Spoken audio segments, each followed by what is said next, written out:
जी अस्सलाम वालेकुम।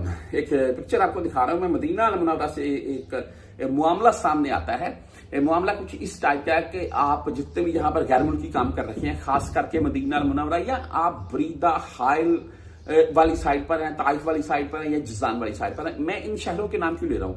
इन शहरों में भाई वादियां, और वादियों में पानी चलता रहता है। अच्छा, ये 10,000 रियाल का मुखालफा हुआ है। अभी ये वाज़ेह नहीं किया गया कि ये गैर मुल्की है, ये सऊदी है, लेकिन तमाम गैर मुल्की, तमाम सऊदियों को ये बात वाज़ेह कर दी गई है कि अगर आप इस टाइप की कोई भी किसी किस्म की मिस्टेक या गलती करेंगे तो आपके ऊपर ये जुर्माना लागू होगा। यहां मदीना में ये मामला हुआ है, और आप वीडियो देख सकते हैं कि मदीना अल मुनव्वरा में हालिया बारिशें चल रही हैं। अभी भी मौसम खुशगवार है और काफी वादियां वगैरह, और मदीना मक्का में भी देखा है हमने कि बारिशों का जो नया सिलसिला, ताइफ में तो माशाल्लाह क्या ही बात है, जज़ान में क्या ही बात है। मैंने बहुत सी वीडियो लाइव आपके साथ शेयर की हुई हैं इनकी। अच्छा, बहरहाल ये मदीना अल मुनव्वरा में वादियां बह रही हैं, और ये एक जो कि सऊदी है या गैर मुल्की है, वो वादी में से उसने जाना था ऊपर से घूमकर। वो बोलता है कि मैं वादी के अंदर से चला जाता हूँ, कौन सा इतना ज्यादा पानी है, भी इतना पानी है, मैं गुजर जाऊंगा।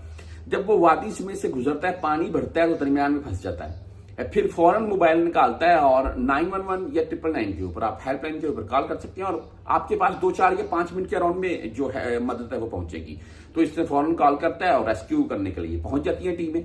बकायदा इसको अच्छे तरीके से रेस्क्यू किया जाता है। इस बंदे को रेस्क्यू करने के बाद इसको बाहर निकाला जाता है। वो बहुत खुश होते हैं, जी मेरी जान बच गई, अल्हम्दुलिल्लाह, मैंने गलती कर ली, आगे से ये गलती नहीं करूंगा। लेकिन रेस्क्यू वाले शूरतों को बुला लेते हैं, शूरते इसको गाड़ी में बैठाकर ले जाते हैं।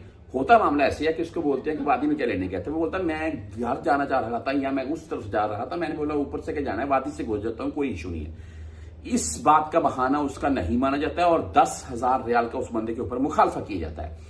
सऊदी अरेबिया में कोई भी किसी किस्म की वादी, उसमें आप जानबूझकर जाते हैं, उसमें आप जानबूझकर गाड़ी घुसाते हैं, उसमें जानबूझकर कोई बंदा अंदर गया हुआ उसके पीछे चले जाते हैं, आपके ऊपर 10,000 रियाल का ग्रामा होगा। ये कंफर्म बात है। तो ऐसा कोई भी बंदा अगर वादी में जा रहा है तो उसके पीछे मत जाए, ना ही खुद जाए। भाई ये सरासर गलती है और आपके ऊपर हजारों रियाल का जुर्माना है।